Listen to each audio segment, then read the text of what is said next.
Subscribe to my channel and hit the bell icon so you never miss any video from my channel. बिस्मिल्लाहिर्रहमानिर्रहीम।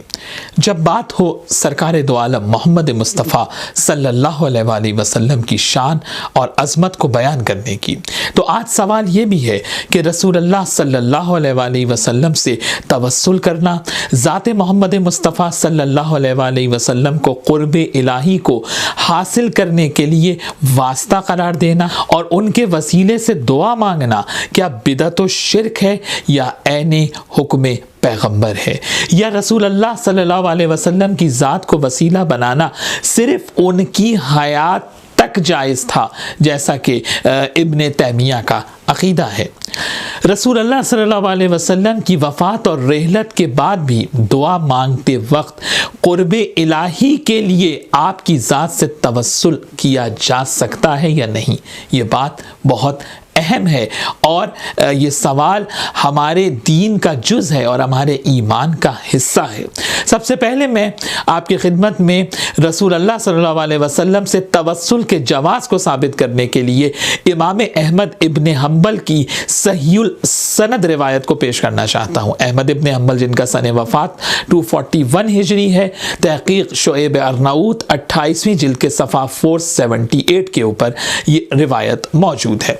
हज़रत उस्मान इब्न हुनैफ जलीलुल क़द्र साहबी रसूल रज़ी अल्लाह ताला अन्हो रिवायत फरमाते हैं कि रसूल अल्लाह सल्लल्लाहु अलैहि वसल्लम की बारगाह में एक नाबीना शख्स आया और अपने नाबीना होने की शिकायत रसूल अल्लाह से करने लगा, तो रसूल अल्लाह सल्लल्लाहु अलैहि वसल्लम ने उसको एक दुआ तालीम फरमाई और कहा कि देखो इस तरह से दुआ मांगो। यानी अहम यहाँ पर नुक्ता यह है कि रसूल ने फ़कत दुआ नहीं मांगी बल्कि दुआ मांगना उसे तालीम फरमाया। रसूल अल्लाह सल्लल्लाहु अलैहि वसल्लम ने कहा कि दुआ मांगो और कहो अल्लाहुम्मा इन्नी अस्अलुका व अतवज्जहु इलैका बिन्नबिय्यिका मुहम्मदिन नबिय्यिर रहमा।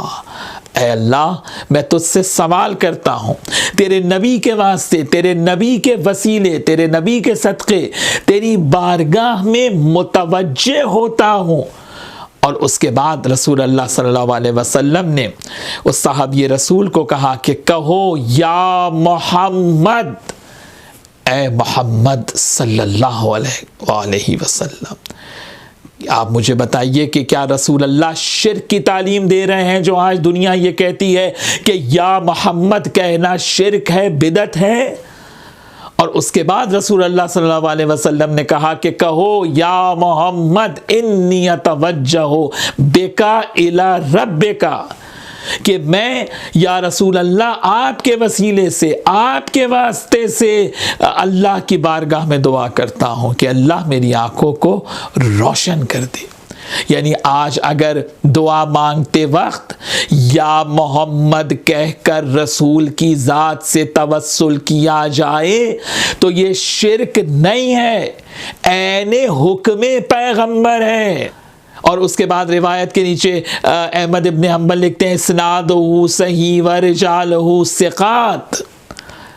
तो अब यहाँ पर यह एतराज़ हो सकता है कि क्योंकि उस वक्त रसूल अल्लाह ज़िंदा मौजूद थे और ज़िंदा से जाके दुआ कराई जा सकती है, तो यहाँ पर मैं कहना चाहता हूँ कि रसूल अल्लाह ने फ़कत दुआ की नहीं उसके लिए, जिस तरह से हज़रत याक़ूब ने अपने बेटों को कहा था कि मैं तुम्हारे लिए दुआ करूँगा, बल्कि रसूल अल्लाह ने उसे दुआ तालीम की कि जिसमें रसूल अल्लाह ने यह बताया कि दुआ मांगना है तो ऐसे मांगो कि मैं परवरदिगार तुझे मोहम्मद रसूल अल्लाह के वसीले से तुझसे दुआ मांगता हूँ। तो मैंने ये कैसे कहा कि रसूल अल्लाह ने उसको दुआ तालीम की? यही रिवायत हाकिम नेशापुरी की जिनका सन वफ़ात 405 हिजरी है, उनकी किताब मुस्तदरक अल सहीहैन, जिसमें उन्होंने शर्त मुस्लिम और बुखारी के ऊपर रिवायात को लिया है, उन्होंने इस रिवायत को किताब दुआ में 3 मकामात पर नकल किया है। सहाबी रसूल हज़रत उस्मान इब्न हुनैफ रज़ी अल्लाह ताला अन्हु से सेम यही रिवायत है, सामने स्क्रीन पर आपको नज़र भी आ रही है।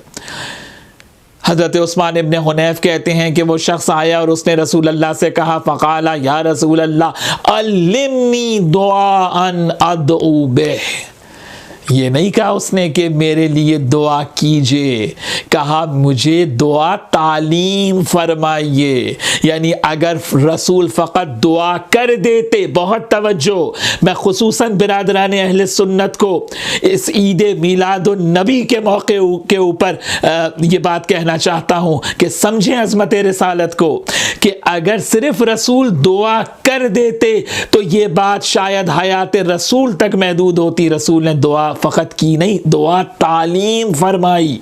तो अब जो रसूल अल्लाह तालीम फरमा दें वो तो हदीस रसूल है, उसका इतलाक़ तो क़यामत तक के लिए है। उसका इतलाक़ जिस तरह से हयात रसूल में है, इसी तरह से रसूल की वफ़ात और रहलत के बाद भी है। एक नुक्ता और भी है इस दुआ में कि रसूल अल्लाह ने ये क़ैद नहीं लगाई कि जब तक मैं ज़िंदा हूँ सिर्फ़ उस वक्त तक तुम ये दुआ मांग सकते हो।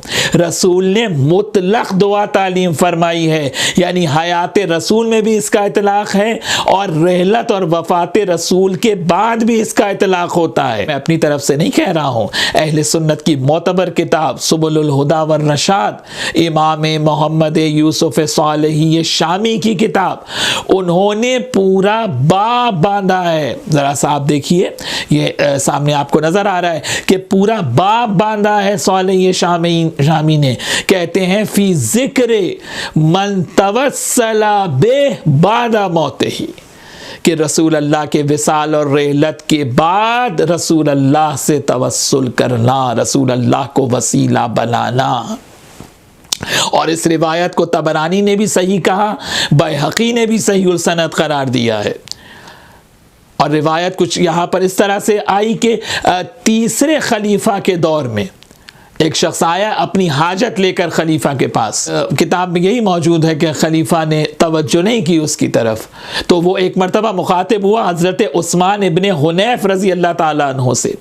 तो हज़रत उस्मान इब्ने हुनैफ ने उसकी हाजत रवाई के लिए उसको वही दुआ तालीम की जो हज़रत उस्मान ने रसूल अल्लाह से सुनी थी, जिस दुआ का तज़किरा मुस्नद अहमद इब्ने हम्बल ने किया और हाकिम नेशापुरी ने किया। अब मैं पूछूँ सरकार उस्मान इब्ने हुनैफ से कि आप ये दुआ तालीम फरमा रहे हैं कि रसूल के वसीले से दुआ मांगो, रसूल का वसीला करार देना तो सिर्फ रसूल की हयात में जायज़ है, तो सहाबी रसूल कहेंगे कि जिस तरह से हयात रसूल में जायज़ है, इसी तरह से रहलत रसूल के बाद भी क़यामत तक रसूल अल्लाह को वसीला करार देना और ज़ात मोहम्मद मुस्तफ़ा से तवस्सुल करना दीन का जुज़ है। हज़रत उस्मान इब्ने हुनैफ ने उसको कहा कि जाओ मस्जिद नबवी में रोज़ा रसूल पे जाके खड़े हो और दुआ मांगो और कहो या मोहम्मद इन्नी तवज्जहतु बिका इला रब्बी।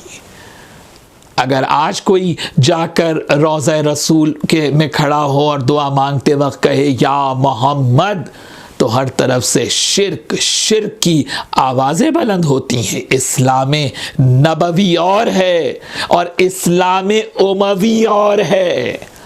आज दुनिया को फैसला करना होगा कि वो इस्लाम नबवी के पीछे चलना चाहती है या इस्लाम उमवी के पीछे चलना चाहती है। उस्मान इब्ने हुनैफ रज़ी अल्लाह ताला अन्हो इस जलील क़द्र सहाबी ने बता दिया कि वफ़ाते रसूल के बाद भी रोज़ा रसूल पे जाकर या मोहम्मद कहकर रसूल से तवस्सुल करना अल्लाह की बारगाह में क़ुर्ब हासिल करने के लिए, अल्लाह से दुआ मांगने के लिए हुक्म पैगंबर भी है और सुन्नत सहाबा भी है। चौथा हवाला मैं यहाँ देना चाहता हूँ शौकानी की किताब तुहफ़तुज़ ज़ाकिरीन का। ये बुज़ुर्ग सलफ़ीउल मज़हब हैं, सलफ़ी मसलक से इनका ताल्लुक़ है। इन्होंने अपनी किताब तुहफ़तुज़ ज़ाकिरीन के सफ़ा 180 के ऊपर इसी रिवायत को दोबारा नक़ल किया हज़रत उस्मान इब्ने हुनैफ की, और उसमें रिवायत के बाद लिखा वफ़ी हदीसे दलीलुन अला जवाज़ तवस्सुल बिरसूलिल्लाह। ये हदीस साबित करती है कि पैगंबर अकरम सल्लल्लाहु अलैहि वसल्लम से तवस्सुल करना, ज़ाते पैगंबर को वसीला करार देना जायज़ है, और ये जायज़ होना क़यामत तक के लिए है, सिर्फ हयात रसूल के लिए ख़ास नहीं है। तो आज कुतुब मोतबर अहले सुन्नत की कुतुब की रोशनी से ये साबित होता है कि रसूल अल्लाह सल्लल्लाहु अलैहि वसल्लम जैसे अपनी हयात ज़ाहिरी में वसीला हैं, वास्ता फैज़ इलाही हैं, इसी तरह से वफ़ात के बाद भी वसीला हैं और उम्मत के लिए वास्ता रहमत इलाही और वास्ता फैज़ इलाही हैं। ये असल शान रिसालत है जिस पर हर सहीउल अक़ीदा मुसलमान को ईमान रखना लाजिम है। और अब मैं आखिर में जो है वो अपनी एक किताब का भी हवाला देना चाहता हूँ, मकतब अहले बैत की फ़ुरूए काफ़ी। और फ़ुरूए काफ़ी में इमाम जाफ़र सादिक़ अलैहिस्सलातु वस्सलाम इरशाद फरमाते हैं, अहले बैत से ज़्यादा और का शान रिसालत को कौन जानता है। इमाम सादिक़ अलैहिस्सलाम फरमाते हैं, शिआरुना या मोहम्मद, शिआरुना या मोहम्मद, हमारा तो शिआर कलमा या मोहम्मद है, सल्लल्लाहु अलैका या रसूल अल्लाह। आप ये देखिए कि कलमा या मोहम्मद रसूल अल्लाह खुद तालीम फरमा रहे हैं। तो अब अगर आज कोई फ़िक्र ये कहती है कि या मोहम्मद कहना शिर्क है, बिदत है, तो वो खिलाफ़े कौले पैगम्बर है, खिलाफ़े तालीमात पैगम्बर है। अल्लाह हम सबको हक़ के साथ दीन को समझने की तौफ़ीक़ अता फ़रमाए।